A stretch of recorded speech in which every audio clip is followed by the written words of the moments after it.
अस्सलाम वालेकुम नाज़रीन, अवां ॾिसो पिया दरिया न्यूज़, आऊं आहियां सुभान कोसो।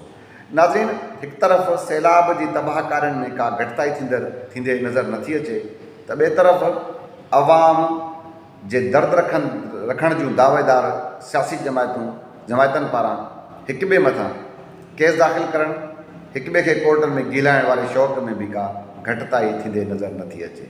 अॼु इस्लामाबाद हाई कोर्ट में अली एजाज़ नाले हिकु वकील आहिनि, जेके पेशा वकील आहिनि, उन्हनि पारां हिकिड़ी दरख़्वास्त दाख़िल कई वई, जंहिंमें इहो मौक़िफ़ इख़्तियार कयो वियो त पाकिस्तान मुस्लिम लीग नून जे अॻुवान मरियम नवाज़, PDM जे सरबराह मौलाना फज़लुर रहमान, वफ़ाक़ी घरू वज़ीर राणा सनाउल्ला समेत मुस्लिम लीग नून जी क़यादत तौहीन अदालत कई आहे।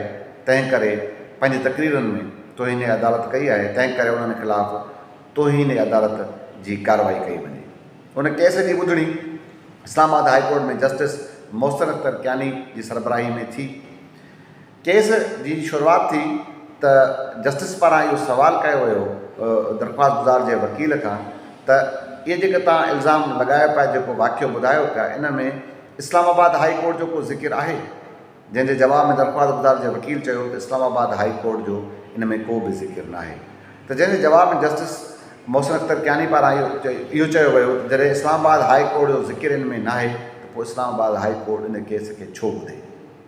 इन सां गॾोगॾु इहो सवाल बि कयो वियो जस्टिस पारां त दरख़्वास्त गुज़ार जेको वकील आहे अली एजाज़, उनजो तालुक़ु लाहौर सां आहे, पोइ आख़िर उनखे इस्लामाबाद छो पसंदि आहे? लाहौर में अदालतूं मौजूदु न आहिनि, उते दरख़्वास्त छो दाख़िल न कराई वई? अहिड़े तरीक़े सां उन वकील चयो त इस्लामाबाद, दरख़्वास्त गुज़ार जे वकील इहो चयो त इस्लामाबाद हाई कोर्ट जो ज़िक्र न आहे, बल्कि सुप्रीम कोर्ट ऐं लाहौर हाई कोर्ट जो ज़िक्र आहे। त उनजे जवाब में जस्टिस पारां इहो चयो वियो त आख़िर इहो जेके तक़रीरूं थियूं आहिनि तौहीन अदालत जूं, इहो मामिलो आहे कॾहिं जो? कॾहिं तक़रीरूं थियूं आहिनि? जिन अॻवाननि ते इल्ज़ाम आहे त इन्हनि तौहीन अदालत कई आहे, आख़िरी तक़रीरूं थियूं कॾहिं आहिनि? जंहिंजे जवाब में दरख़्वास्त गुज़ार जे वकील चयो त इहो कुझु वक़्तु अॻु में इहे तक़रीरूं थियूं आहिनि। त उनजे जवाब में जस्टिस इहो चयो जॾहिं तक़रीरूं अॻु में आहिनि त पोइ आख़िर तव्हांखे हाणे इहा दरख़्वास्त ॾियण जी नौबत छो महसूसु थी? बहरहाल मुख़्तसिर ॻाल्हि खे मुख़्तसिर कंदे जस्टिस मोहसिन अख्तर कियानी पारां इहा दरख़्वास्त न ॿुधण जो बि करार ॾींदे, छाकाणि त इन दरख़्वास्त ते पहिरियां रजिस्ट्रार ऑफिस तरफ़ां एतिराज़ बि लॻाया विया हुया ऐं दरख़्वास्त खे ख़ारिज करे छॾियो। अहिड़े तरीक़े सां अॼु PDM जी जेका सॼी क़यादत आहे उहा तौहीन अदालत वारे केस खां बची वई आहे। हाणे जीअं मां पहिरियों ज़िक्र कयो त शौक़ु आहे सियासी जमायतनि खे हिक ॿिए खे कोर्टनि में गीलाइण वारो, हिक ॿिए खे मथां केस दाख़िल करण वारो, उहो जारी आहे।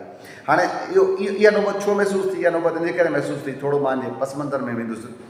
कुझु वक़्तु पहिरियां पाकिस्तान तहरीक इंसाफ़ सरबराह इमरान ख़ान साहब मथां इमरान ख़ान साहब तक़रीर कई F9 पार्क में, जंहिंमें जेको आहे त लेडी जज जो ज़िक्र कयो, तव्हांजे ख़िलाफ़ु कार्रवाई कंदासीं, तव्हां जेको आहे सुठो न कयो आहे, जेको शहबाज़ गिल वारे रिमांड जंहिं जेको आहे लेडी जज ॾिनो उन जो नालो खणी करे, ज़ेबा चौधरी जो नालो खणी करे तव्हांखे ॾिसी वठंदुसि, IG इस्लामाबाद तव्हांखे ॾिसी वठंदुसि ऐं DIG इस्लामाबाद तव्हांखे ॾिसी वठंदुसि।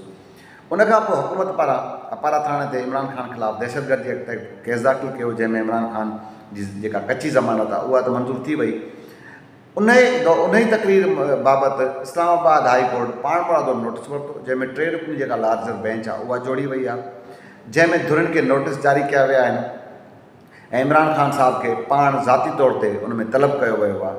हाणे उन केस खे काउंटर करण लाइ पाकिस्तान तहरीक इंसाफ़ वारी जेके पुराणियूं तक़रीरूं मुस्लिम लीग नून पारां कयूं वयूं या PDM जे अॻुवाननि पारां कयूं वयूं, उन्हनि जो सबूत खणी करे कोर्टनि में हाणे पियूं वञनि त भई हिन अगरि असां ते इन साॻे तरीक़े सां केस दाख़िल थियनि था त पोइ हिननि मथां बि इहे साॻा केस दाख़िल थियणु घुरिजनि। पर अॼु इस्लामाबाद हाई कोर्ट न ॿुधण जो करार ॾियो, उनखे ख़तमु करे छॾियो, इहा तलवार ते मथां हटी वई आहे। हाणे अॻिते ॾिसूं त इहे साॻियो वकील अगरि लाहौर वारे पासे रुजू करे थो या सुप्रीम कोर्ट में रुजू करे थो त छा सुप्रीम कोर्ट इहे केस ॿुधे थी या नथी ॿुधे। बहरहाल जेको हीउ अली एजाज़ आहे, हीउ उन इमरान ख़ान वारे केस खे काउंटर करण जे लाइ इस्लामाबाद हाई कोर्ट में वियो, जिते इहो केस हुन जेको आहे अदालत न ॿुधण जो करार ॾेई रद्द करे छॾियो आहे।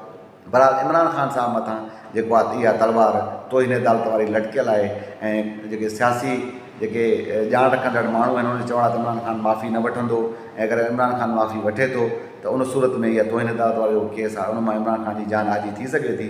पर अगरि इमरान ख़ान बज़द रहियो ऐं माफ़ी न वरिती ऐं केस हलियो त मुमकिन आहे इमरान ख़ान हिन केस में नाइल बि थिए। बहरहाल जेको आहे त हिकु तरफ़ जी मां पहिरियों चयो पंहिंजे इंट्रो में त मुल्क में सैलाब वारी जेका सूरत हाल आहे उन में सभु जेके माण्हू मुतासिर लॻा पिया आहिनि, जेके आवाम आहे उहो बेयारो मददगार आहे। पर जेके असांजा सियासी अॻवान आहिनि, जेके सियासी जेके जंहिंजी इहा दावा उन्हनि जो इहो नारो आहे त असांजो जेको सियासत जो मक़सदु आवाम जी भलाई जे लाइ आहे, आवाम जी भलाई तरफ़ कंहिंखे कोन्हे, पर हिन वक़्तु हिक ॿिए खे जेको आहे त ज़लील करणु, हिक ॿिए खे नीचो ॾेखारण वारी कोशिश में धुरियूं ॿुधल आहिनि। अगरि असांजो प्रोग्राम तव्हांखे पसंदि आयो हुजे त चैनल खे सब्सक्राइब कंदा, शेयर कंदा।